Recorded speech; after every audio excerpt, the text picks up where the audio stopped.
দামি মুসলমান সারা বছর নামাজ পড়ে না, আর উৎসবে বরাতের রাতে 100 রাকাত নামাজ পড়বে, জুতো খাবি জুতো কবরে। তোর কোন বাপের বেটা মৌলবি আছে নিয়ে আয়, সারা বছর নামাজ পড়িস না আর বলছিস আমি শবে বরাতের রাতে হালুয়া রুটি খেয়ে নফল নামাজ পড়ে জান্নাতে যাব। তোর হালুয়া রুটি বেরুবে কবরে যা। তোর কোন বাপের বেটা মৌলবি আছে নিয়ে আয়, তোকে হালুয়া রুটি খাইয়ে জান্নাতে ভরবে। তাকে একবার স্টেজে আমি দেখেছি, বড় কষ্টের বিষয়, সারা জিন্দেগি নামাজি। আচ্ছা বলুন তো, একটা স্কুলের ছেলে কোন পরীক্ষা দেয়নি, খালি সে কর্মশিক্ষা মানে হাতের কাজ, দুটো হাতি দুটো ফুল বানিয়ে নিয়ে চলে গেছে, মাস্টার নম্বর কত দিবে? সে ফার্স্ট হবে তো নাকি? ঝাঁটা করে নম্বর দিবে, ঝাঁটা করে।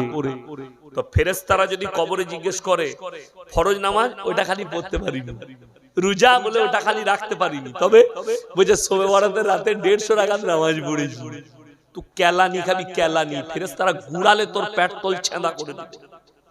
নামাজ নাই, শবে বরাতের রাতে ফাটাফাটি করবে হালুয়া রুটি নিয়ে। আমার ভাই, শবে বরাতটা তার জন্য যে 5 ওয়াক্তের নামাজি, তার জন্য। কথাটা বুঝতে পারেন? কোন বাপের বেটা মৌলবি যদি বলে দিতে পারে 100 রাকাত নামাজ পড়তে হবে, আমাদের দেশে গোসল শবে বরাতে আলাদা গোসল করে, এইটা একদম হাদিস কোরআন বিরোধী, কোথাও নাই। এই হাদিসটা কার জানেন? দাদির হাদিস আর নানির হাদিস, কোরআন হাদিস নয়। মৌলবি বসে আছে আমার পেছনে, ইমামরা বসে আছে, হাদিস কোরআন নয়, নানির হাদিস আর দাদির হাদিস। গোসল তো প্রত্যেকদিন ফরজ হলে করবে, যেভাবে করি ওইটাই গোসল। আবার আলাদা গোসল কি আছে?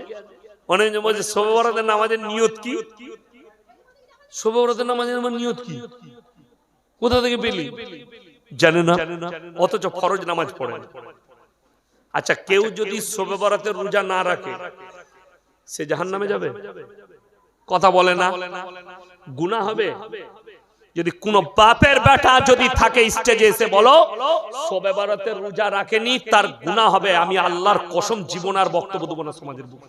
নিয়ে আসুন আপনার কোন বাপের বেটা মৌলবি আছে, রাগলে নেকি আছে, রা লাগলে কোনো কথা বলে না, গুনাহ নেই, যেহেতু এটা নফল ইবাদত। আর শুনে রেখে দাও, কেউ যদি জেনে বুঝে এক ওয়াক্তের নামাজ কাজা করে, গুনাহ কবিরা, বড় গুনাহ, আল্লাহর কাছে তাকে বাযাবতা ক্ষমা চাইতে হবে কেঁদে কেঁদে। আর আপনাকে দেখিয়ে দেব, হারামখোর চায়ের দোকানে 3 ঘন্টা আড্ডা মারে, নামাজ পড়ার সময় হয়।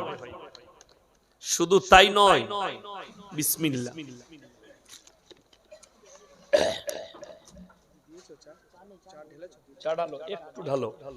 আমার বন্ধুগণ, আমার ভাই, আপনাকে বলে দিই, মাইয়াত হয় না হয় না আমাদের সমাজে? কথা বলে, কোরআন পড়ে শোনাচ্ছি, আগে রোগগুলো বলে দিচ্ছি, তারপরে আয়াত শোনাবো। মাইয়াত হয়, এলান হলো জোহরের নামাজের পরে জানাজার নামাজ হবে, এলান হয়ে গেল। এখন জোহরের নামাজের পরে নামাজ হবে, যারা 5 ওয়াক্তের মুসল্লি সেই বেচারা উজু করে মসজিদে নামাজ পড়ছে, আর কিছু লোক আছে তারা উজু করে দাঁড়িয়ে আছে, ও শুধু জানাজার নামাজ পড়বে। ঠিক বললাম না? টেবিলটা একটু আমার দিকে করি, একটা কথা শুনে, আলেমরা বসে আছে তো, কিংবা আপনার জানা মতো আলেমকে ফোন লাগান। কোন ব্যক্তি যদি জানাজার নামাজ ছেড়ে দেয়, গুনাহ আছে? কথা বলে না, কোন গুনাহ নাই, কোন গুনাহ নাই। কালকে জিজ্ঞেস করে আমাকে ফোন করবেন যে আপনি ভুল বলে গেছেন, গুনাহ হবে। কেউ যদি জানাজার নামাজ ছেড়ে দেয়, গুনাহ নেই। কিন্তু কোন ব্যক্তি জেনে শুনে দাঁড়িয়ে থেকে যদি ফরজ নামাজ কাজা করে, গুনাহ কবিরা। আল্লাহ নবী সাল্লাল্লাহু আলাইহি সাল্লামের হাদিস শুনেলেন, ঘোড়াটা কোটা সরাও দিকিনি, ওগুলো বিয়েতে দেয়, জলসাই এগুলো দেয়, এগুলো ফুজুল খরচ। যাই হোক, আমার বন্ধুগণ, নামাজ নবীজি বললেন যার নামাজ নেই তার মধ্যে ইসলাম নেই। এটা রাসূলের হাদিস। যদি বলেন হুজুর নামাজে কি ফায়দা, নামাজি আছে আমাদের দেশে, তিনটে কোয়ালিটির নামাজি আছে। কটা বললাম কোয়ালিটি? তিনটে। একটা 5 ওয়াক্তের, একটা জুম্মার, একটা ঈদ বাকরা ঈদ। ঈদের দিনে লাপাই কোন মাল কটা? ওইগুলো বেশি লাপাই। আমি যেখানে নামাজ পড়ি প্রায় 20,000 লোক নামাজ পড়ে। একজন আমাকে উঠে এসে বলছে হুজুর নিয়তটা বলে দিন। তো আমি মোটেই বলবো না, আমার কি করবি তুই বল। ওই যে কেন? আমি বললাম আচ্ছা বলতো দরুদ শরীফটা শোনা তো। জানি না। আত্তাহাতু ও জানে না, দুআয়ে মাসুরা জানে না, রুকু সিজদা তাসবিহ জানে না। তুই খালি মাথা ঠোক, তোর কাজ হয়ে যাবে। মাথা ঠোক।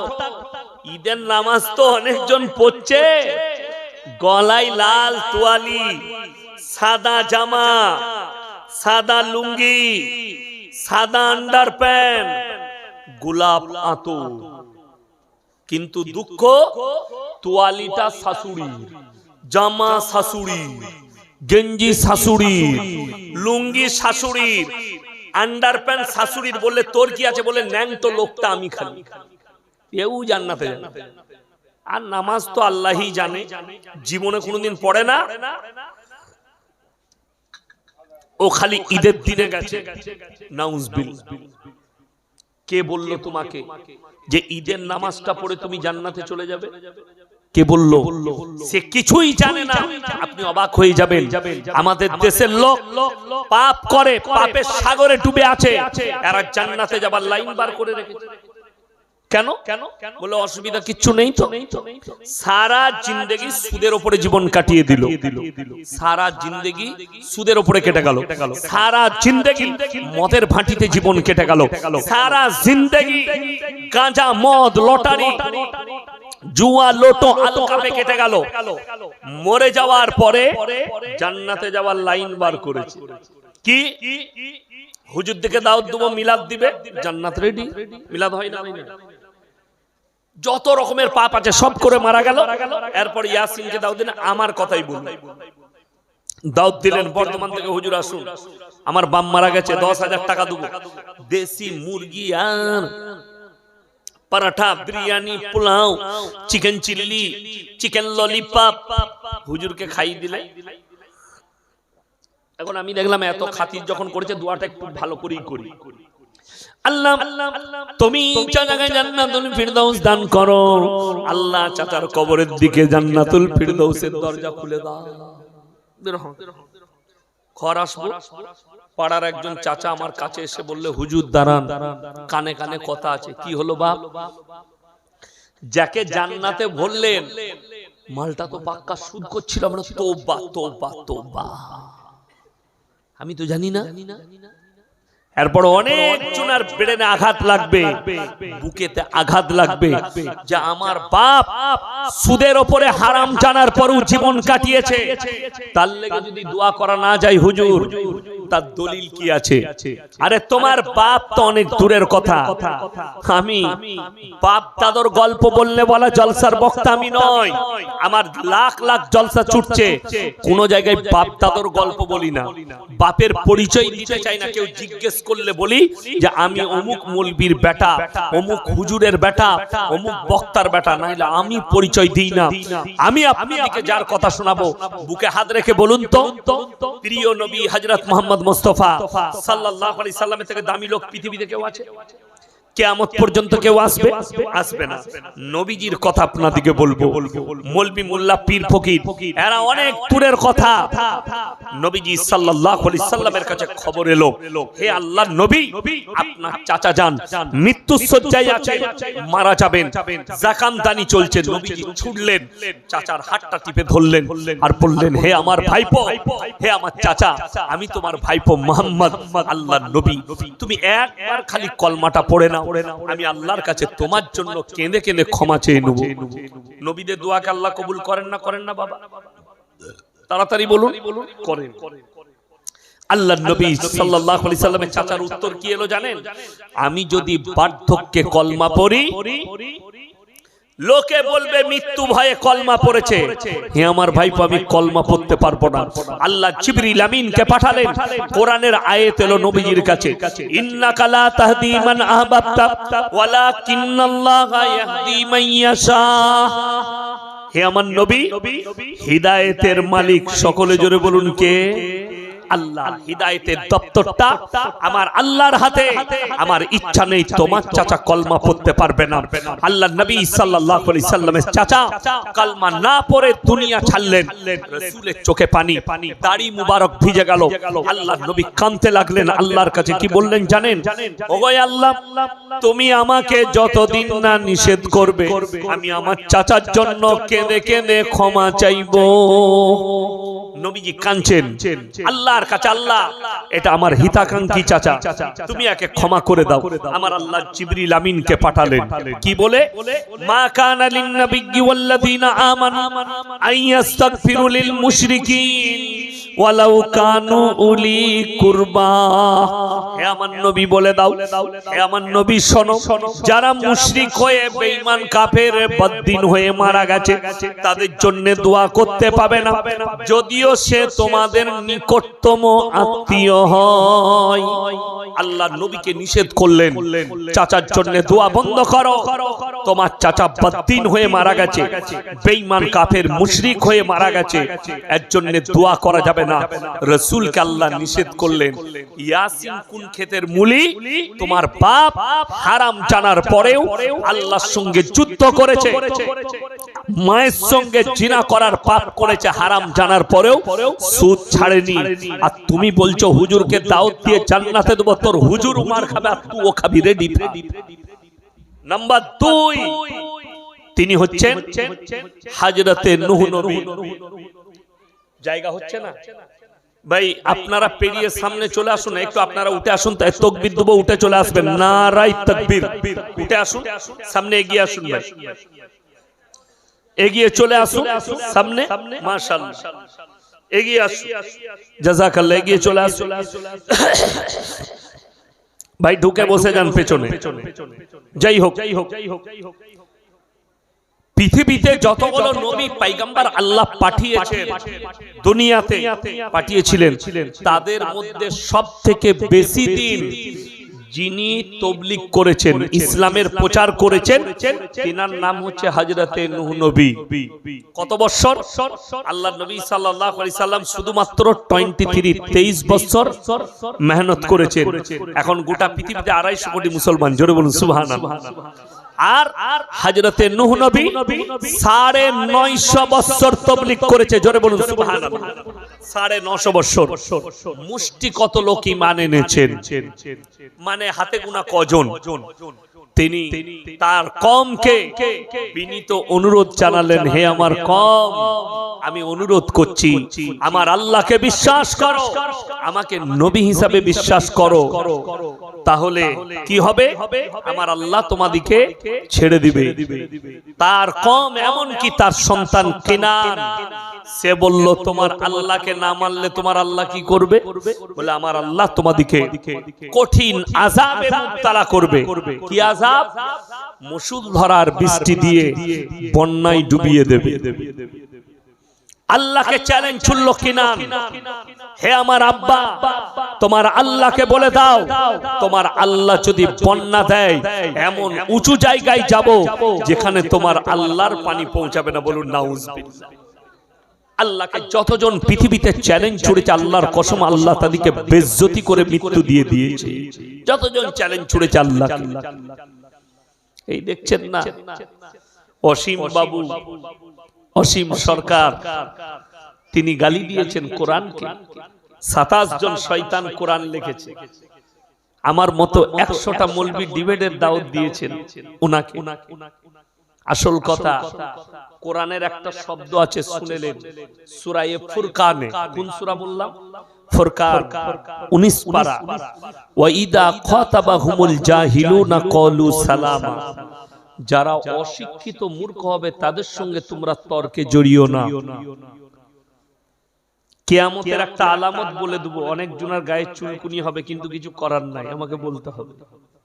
নবীজি বললেন কিয়ামতের যতগুলো আলামত আছে তার মধ্যে মারাত্মক যে আলামতটা সেটা হচ্ছে অশিক্ষিত মূর্খরা সমাজের নেতৃত্ব দিবে আর শিক্ষিতরা চুপচাপ বসে দেখবে। স্বামী বিবেকানন্দ এই লোকটা দামি না অসীম সরকার দামি? কথা বলে না? স্বামী বিবেকানন্দ তিনার মতো মনীষী আমার তো মনে হয় স্বামী বিবেকানন্দের পিসাবে যা ছিল অসীম সরকারের ব্রেনে সেটা নেই।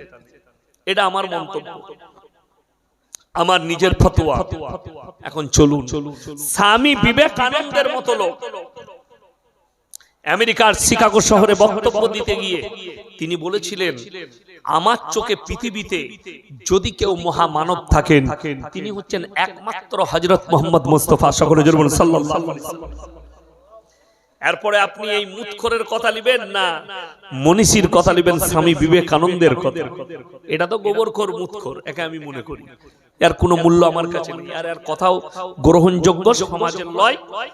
কোন হিন্দু ভাই একে গ্রহণও করেন। আসল কথায় অ্যাকচুয়ালি অরিজিনাল বাংলাদেশি মাল, বাউল বুস্টম গান ফান করে খায়, জানি না কি করে এমএলএ হয়ে গেছে। এটা কিয়ামতের আলামত। চলুন বাদ দিয়ে দেন, আগে চলুন। হযরতে নূহ নবীর ছেলে চ্যালেঞ্জ ছুড়েছে। আল্লাহ বললেন, আমি চ্যালেঞ্জকে অ্যাকসেপ্ট করলাম। হে আমার নূহ, তুমি নৌকায় চেপে যাও, আমার হুকুমে যে নৌকা তৈরি করেছো, যারা বিশ্বাস করেছে তাদেরকে নাও, আর জোড়া জোড়া জীবজন্তু সব চাপিয়ে নাও, পশু পক্ষী। মুষলধারার বৃষ্টি শুরু হলো। মুফাসসিরিনরা লিখছেন, পৃথিবীর ইসলামিক চিন্তাবিদরা লিখছেন যে পৃথিবীর বুকে যেদিন থেকে আল্লাহ দুনিয়া শুরু করেছেন আজকে তারিখ পর্যন্ত অত বড় প্রলয় বন্যা পৃথিবীতে ঘটেনি। নূহ নবীর জামানায় আল্লাহ যেটা ঘটিয়েছিলেন, সমুদ্রের পানিকে আল্লাহ 1200 থেকে 1250 ফুট উপরে তুলে দিয়েছিলেন, গোটা পৃথিবী ডুবে গেছে। নূহ নবী নৌকার উপরে, তার কম ডুবে মারা যাচ্ছে, তার সন্তান কিনান মারা যাচ্ছে। যখন দেখছে আমার রক্তের সম্পর্কের সন্তান, আমার জন্ম দেয়া সন্তান কিনান মারা যাচ্ছে, নূহ নবী আর থাকতে পারেনি, মনে কষ্ট হয়েছে। আল্লাহর কাছে দোয়া করে বসলেন। কি দোয়া করলেন?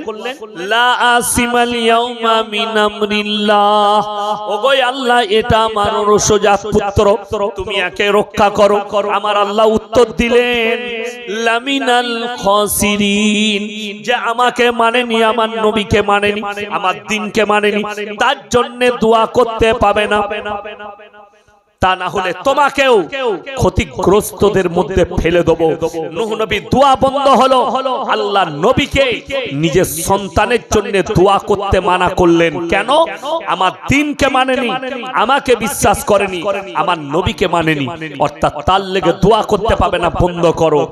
চোখের সামনে আল্লাহ তাণ্ডব দেখেছে, আর বেটার মৃত্যুটা নিজের চোখে নূহ নবী নিজের স্ত্রী এবং সন্তান এবং পরিবার এবং তার কওমের মৃত্যু নূহ নবী নৌকায় বসে চুপচাপ দেখেছে।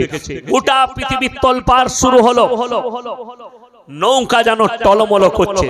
এরপরে নূহ নবী যখন দেখলে আল্লাহর এই হুকুম, আল্লাহর এই ধমক দেওয়ার কারণে সমুদ্র যেন গোটা পৃথিবী টলমল করছে, নূহ নবী আল্লাহর কাছে আবার দোয়া করলেন, বিসমিল্লাহি মাজরেহা ওয়া মুরসাহা ইন্না রাব্বি লাগফুরুর রহিম। আল্লাহ পানিকে হুকুম দিলেন, হে পানি তুমি স্থির হয়ে যাও, আমার নূহের নৌকার হেফাজতের দায়িত্ব তোমাকে দিলাম। জোরে বলুন সুবহানাল্লাহ। আমার বন্ধুগণ, আমার ভাই, যতজন আল্লাহকে চ্যালেঞ্জ ছুড়েছে আল্লাহ ধ্বংস করে দিয়েছেন। কোরআনে আছে সাক্ষী, ইব্রাহিম আলাইহিস সালাতু ওয়াস সালাম নমরুদ তাকে আগুনে নিক্ষেপ করেছিল।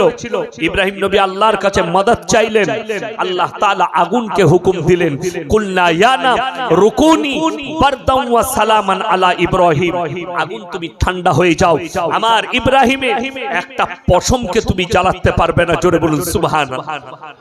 একটা পশম আগুন জ্বালাতে পারেনি, এটা আল্লাহর হুকুম। আমার বন্ধুগণ, আমার ভাই, অর্থাৎ আজকে সবাই নিয়ত করুন আমরা পাপ মুক্ত জীবন গড়ব ইনশাআল্লাহ। আপনি হালাল খান, হালালে মজা নেই, কিন্তু কসম খোদার করে বলছি, কসম আল্লাহর বলছি, মরে যাওয়ার পরে কবরে মজা আছে। ইমানদারির সঙ্গে বলুন তো একটা কথা, একটা লোক সারা জিন্দেগি সুদ খেলো, লোকটা মারা গেল, তার যদি বেটা থাকে সন্তান, সে কোনোদিন চায়ের দোকানে কোনো বাজারে বুক ফুলিয়ে বলতে পারবে যে আমার বাপ জীবনে হারাম খাওয়ায়নি? কথা বলে না? যদিও বলে লোকে হাসবে, পেছনে হাসবে না? হাসবে। কিন্তু একজন ব্যক্তি বেটাকে বিল্ডিং বানাখানা বানাতে পারেনি, কোটি টাকার ব্যালেন্স দিয়ে যায়নি, সবজি বিক্রি করেছে মধ্যম গ্রামে, আপনার বাজারে বারাসাতে গিয়ে সবজি বেচেছে, আলু পেঁয়াজ বিক্রি করেছে, হালাল টাকা রোজগার করে ছেলেকে মানুষ করেছে, কিচ্ছু দিয়ে যেতে পারেনি, খালি একটা ঘর কোন রকম বানিয়ে দিয়ে গেছে। সেই ছেলেটা চায়ের দোকানে বুক ফুলিয়ে বলবে আমার বাপ আমাকে টাকা না দিয়ে যেতে পারে, জীবনে হারাম খাওয়াইনি, হালাল খাইয়ে মানুষ করেছে, গর্ব করে বলতে পারবে। কিন্তু একজন হারাম করের আওলাদ এটা বলতে পারবে। আমার বর্ধমানে একজন ফোন করে বলছে হুজুর আপনি হারাম কর কেন বলেন? এমন তুই বল যে সুদ খাই তাকে কি বলবো আল্লাহর ওলি? কথা বলে না? যে মদ খাই তাকে কি বলবো পরেজগার, ইমানদার? হারাম খানেওয়ালাকেই তো হারাম খোর বলা হয়। হারাম ছেড়ে দিলেই তো সে ইমানদার হয়ে গেল। তো তুমি ইমানদার হয়ে যাও। আচ্ছা বলুন, চুরি করা হারাম না হারাম নয়? এখন আমি যদি চুরি করা হারাম বলি, চোরের গায়ে লাগবে না ইমানদারের গায়ে লাগবে? চোরের গায়ে লাগবে। তাহলে এটা তো আমার দোষ নাই। সুদ যদি তুমি খাও, সুদের ব্যবসা তোমার বউ করে, তো তোমার গায়ে লাগলে আমার যায় আসে? আমার কোনো যায় আসে না। এটার জন্য মৌলবি দায়ী নয়, এটার জন্য কোরআন হাদিস দায়ী নয়, এটার জন্য আপনার ব্যর্থতা। আপনি দায়ী যে আপনি হালালটা গ্রহণ করতে পারেননি, আপনি হারামটাকে গ্রহণ করেছেন। যেহেতু আমার আল্লাহ তাআলা হারাম আর হালাল দুটো রাস্তা আপনাকে দেখিয়েছে, সত্য এবং মিথ্যা দুটো পথ দেখিয়েছে, আপনি মিথ্যার পথ বেছে নিয়েছেন। সৎ আর অসৎ আল্লাহ দেখিয়েছেন, আপনি অসৎটা বেছেছেন, সৎ পথটা আপনি বেছে নিতে পারেননি। তাহলে আপনি নিজেকে কি করে বলছেন যে জান্নাতে যাব? আমার বন্ধুগণ, আমার ভাই, এরপর আমি বলবো পৃথিবীতে আল্লাহর যতগুলো পাপ আছে, নিকৃষ্ট পাপ হচ্ছে তিনটে। কটা বললাম? তিনটে নিকৃষ্ট পাপ। ওই জন্য চলুন নামাজ, হাত তুলে বলুন তো সবাই নামাজ আদায় করবো ইনশাআল্লাহ 5 ওয়াক্তের। এই হাত তুলেন, বলুন ইনশাআল্লাহ। যুবক যুবতী কচি কাঁচা, জানেন একটা সন্তান 10 বছরের, 12 বছরের, 15 বছর, 20 বছরের সন্তান, তার সব থেকে বড় পৃথিবীতে দুশ্মন কে জানে? ওই বাপ মাটা সব থেকে বড় দুশ্মন, যে ফজরের সময় নামাজের জন্য তাদেরকে তুলে না, ঘুমের ডিস্টার্ব হবে বলে সে তার সন্তানকে পড়া নষ্ট হবে বলে নামাজ পড়ার জন্য বলে না। এর থেকে বড় দুশ্মন ওই সন্তানের পৃথিবীতে কেউ নেই, এটা মাথায় রাখবে। এর থেকে বড় দুশ্মন। 10 বছর বয়স হয়ে গেছে, নামাজ পড়ো, নামাজ পড়ো, নামাজ ছাড়া যাবে না। নামাজকে বলো না কাজ আছে, কাজকে বলো নামাজ আছে। আমাদের দেশে আর একটা দল আছে, নামাজ তো পড়েই না। চায়ের দোকানে যদি নামাজিরা দাওয়াত দেয় কি বলে জানেন? নামাজ আমরা না পড়তে পারি কিন্তু ইমানটা তোমাদের থেকে ভালো আছে। এরকম গাদা আছে, তারা বলে আমরা নামাজ পড়ি না, ঈমান আমাদের ঠিক আছে। তারা কান খুলে শুনে লাও, কিয়ামতের দিনে তারা জাহান্নামে কিভাবে প্রবেশ করবে। দুটো দল, একটা জান্নাতের দিকে যাবে, একটা জাহান্নামের দিকে। কোরআন বলছে জান্নাতীরা জাহান্নামী দিকে দাঁড় করাবে, কি বলে? ফি জান্নাতি ইয়াতাসাআলুনা আনিল মুজরিমিনা মা সালাকাকুম ফি সাকার। এই জাহান্নামী ভাইরা দাঁড়াও, দাঁড়াও, দাঁড়াও। তোমরা বলতে তোমরা ঈমানদার, তোমরা ভালো লোক, আজকে জাহান্নামে যাচ্ছ। আল্লাহর কসম, কোরআন বলছে তাদের 1 নম্বর উত্তর যেটা বেরিয়ে আসবে মুখ দিয়ে, ক্বালু নামনাকু মিনাল মুসাল্লিন, আমরা নামাজি মুসল্লিদের মধ্যে ছিলাম না, আল্লাহ তাই আমাদেরকে জাহান্নামে পাঠিয়েছে। ওয়ালাম নাকু নুতিমুল মিসকিন, আর আমরা এতিম মিসকিনকে খানা খাওয়াইতাম না, তাই আল্লাহ জাহান্নামে পাঠিয়েছে। ওয়া কুননা নাখুদু মাআল খাইদিন, এটা বড় প্যাথেটিক। এবং তারা বলবে তারা কি বলবে?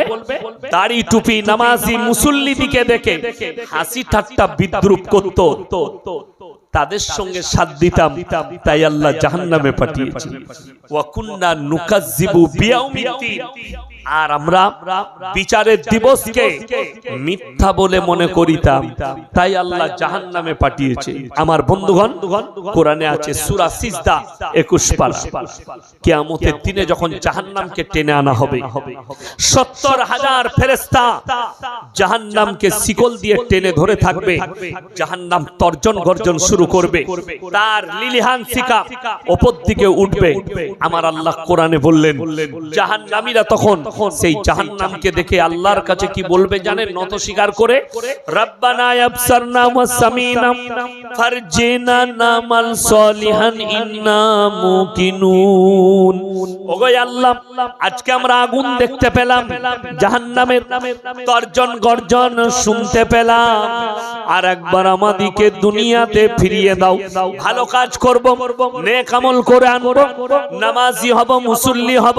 আমার আল্লাহ উত্তর দিবেন, লাআমলান্না জাহান্নামা মিনাল জিন্নাতি ওয়ান নাসি আজমাইন।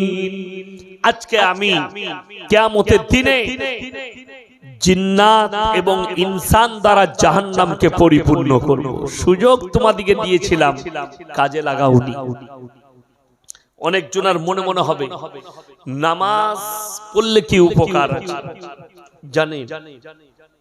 যারা পাপ করেন তারা শুনেলেন, কোরআন বলছে ইন্না সলাতা তানহা আনিল ফাহশাই ওয়াল মুনকার। নিশ্চয় নামাজ এমন একটা ইবাদত, মানুষ যখন নামাজ পড়তে শুরু করে, নামাজ তাদিকে আস্তে আস্তে খারাপ কাজ থেকে সরিয়ে ভালো কাজের দিকে নিয়ে আসে। জোরে বলুন সুবহানাল্লাহ। নামাজ ওই জন্য ছাড়বেন না। নামাজকে বলো না কাজ আছে, কাজকে বলো আমার নামাজ বাকি আছে। জীবনে নামাজকে বলো না আমার কাজ বাকি আছে, কাজকে বলো নামাজ বাকি আছে। আপনি যেখানে থাকবেন নামাজ পড়ে দেন। আমি মুম্বাই থেকে এয়ারপোর্টে ফিরছিলাম, তো আমি জায়গা খুঁজছি। একজন হিন্দু ভাই কর্মচারী সে বললে, हजरत नमाज के लिए जगह इधर है, इधर अंदर चले जाइए, वुजू बनाने का भी जगह है, नमाज पढ़ने का भी जगह है। तो ওখানে ফজরের নামাজটা পড়লাম। কলকাতার এয়ারপোর্টেও জায়গা করা আছে নামাজ পড়া। আপনি ইবাদত করুন না, সব জায়গায় সুযোগ আছে।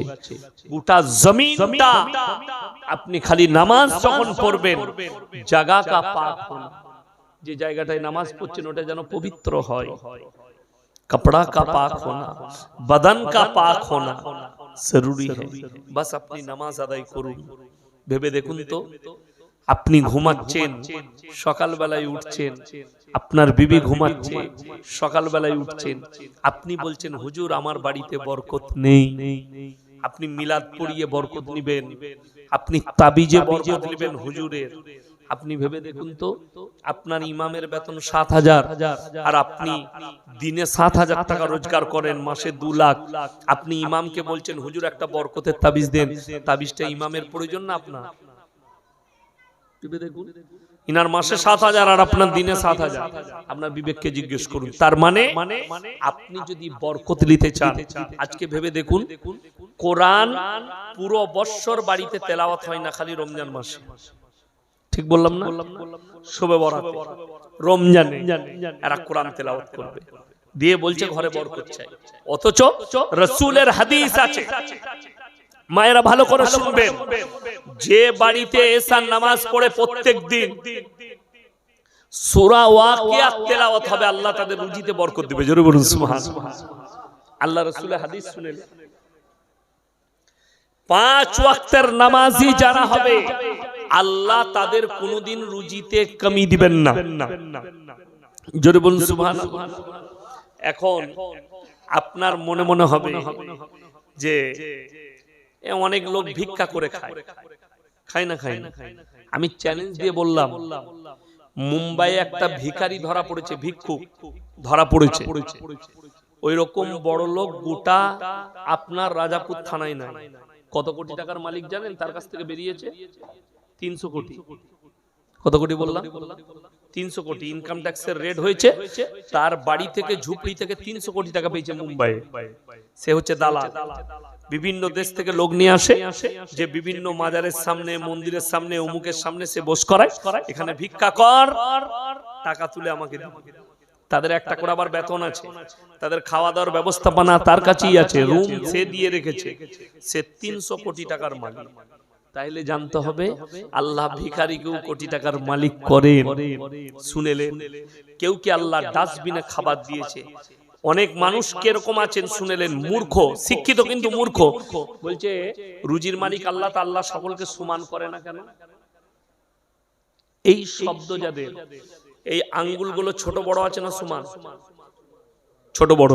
আচ্ছা, 5টা যদি সমান হয় এরকম মুঠো বাঁধবে? আর কথা বলেন, বাঁধবে না। আপনার হাইট 5.5 ফুট, কথার কথা বলছি, তো আপনার কানটা কত ফুট? কানটা 1 ফুট আছে? কথা বলেন না? কানটা ছোট না ছোট? যদি বলেন সব সমান হতে হবে, তো কানটাকে যদি 5.5 ফুট করে, নাকটা যদি 5.5 ফুট হয়, তো ডিজাইনটা কি দাঁড়াবে? কথা বলেন না? ও তো জানোয়ারের থেকেও খারাপ লাগবে তোকে।